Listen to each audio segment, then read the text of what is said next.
Race to escape from Waterworld. Sandra Bullock's life is threatened when she hacks too far into the net. And Danny Glover and Ray Liotta mastermind Operation Dumbo Drop.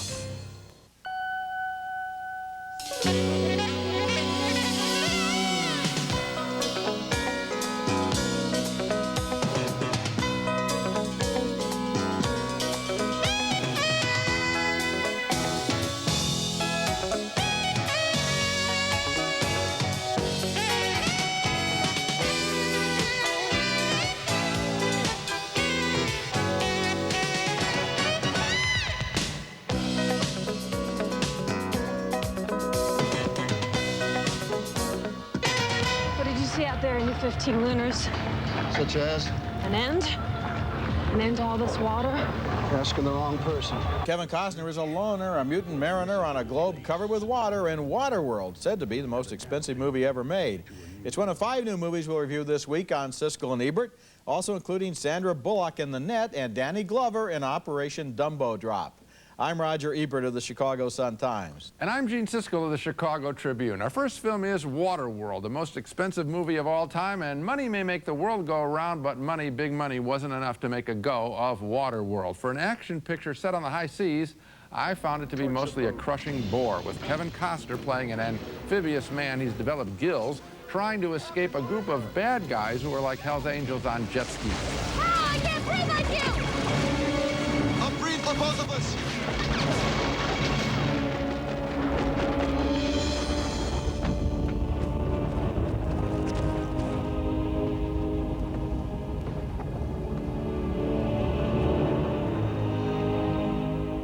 That's Jean Triplehorn. She played Tom Cruise's wife in The Firm, getting a truly wet kiss here from Costner. They have no chemistry together. Actually, it's worse than that. They hate each other most of the picture. Hurry up!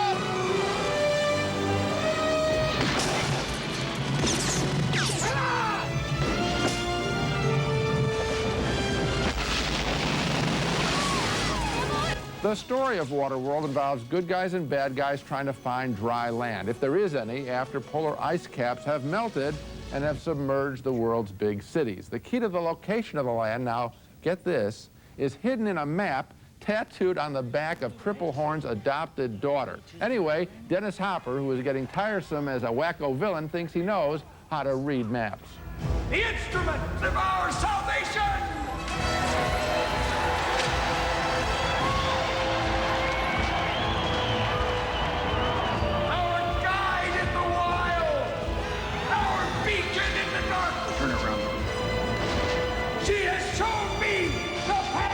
The look of Waterworld is pretty ugly, as every piece of metal is rusted out, and all of the clothes are shades of brown. So a boring bad guy, nothing pretty to look at, precious few scenes of Costner doing anything exciting, anything amphibious, and what are we left with? Ambitious but tiresome action scenes like this one with Costner trying to rescue the little girl.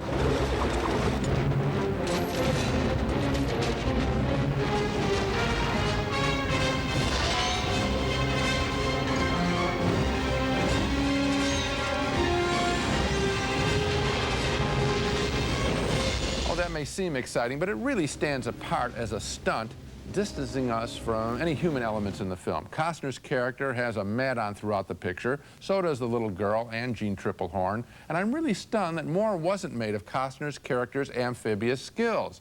He does very little speed swimming and only that one big wet kiss. They blew his appeal as a exciting different kind of creature big time. And that, I think, ultimately is what sinks Waterworld. I'm pretty much in agreement with you on this. If I were to try to find a more positive way to state my negative review, it would be, first of all, I did like a lot of Dennis Hopper's dialogue, and I thought it was funny that his ship is the Exxon Valdez. Yeah, but that's a 1-second shot. True, true. I thought that the sets were interesting, and that some of the action sequences were brilliantly staged.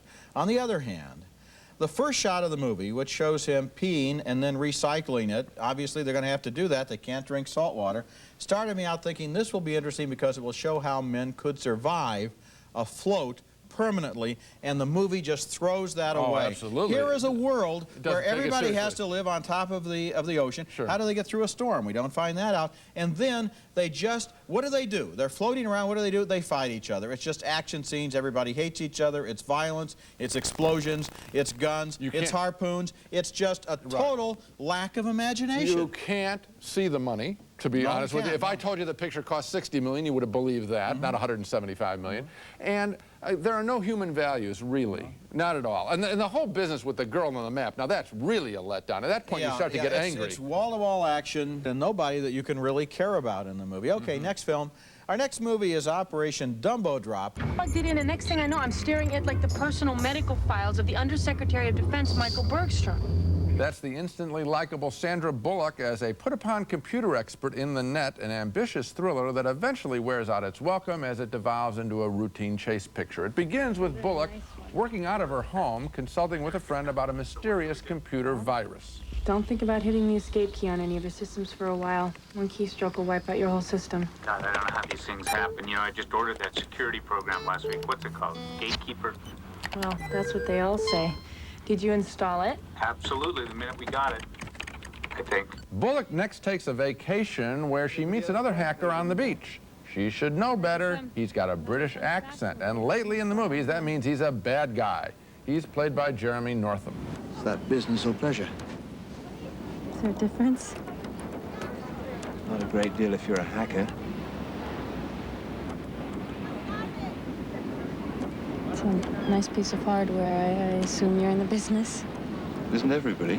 They become romantically involved until, let's put it this way, he's a killer and she winds up hospitalized after having had her identity taken away by computer. Her best friend, her former shrink and lover, played by Dennis Miller, comes to her rescue.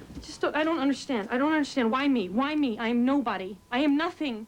But they knew everything about me. They knew what I ate. They knew what I drank. They knew what movies that I watched. They knew where I was from. They knew what cigarettes I used to smoke and everything they did. They must have watched on the internet. I don't know. Watched my credit cards. Did I say the net becomes a routine chase picture? Well, here we go on a familiar merry-go-round.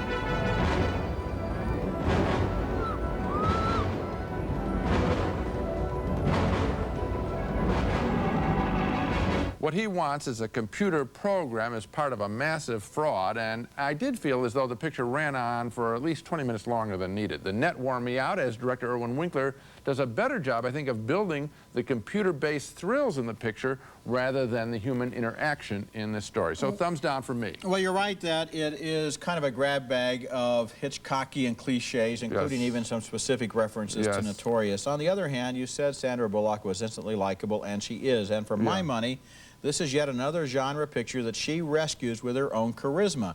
I signed on early because I liked her and I cared about her character, and once I was on board, I went along for the ride, even though at one level my mind was clicking off some of the same things that you were noticing. Nevertheless, Sandra Bullock does have, and I can't analyze it, but other people, I'm not the only person who's experienced this. She did it with her last picture, rescued a predictable genre formula picture. If she ever gets a great screenplay, there's not going to be any stopping. Well, let me tell you, in the last picture, she had a relationship that there was some interconnection. Here, there's no relationship. She's just being run through the ringer. But that's permissible. She's a loner. She's shy. She's a recluse.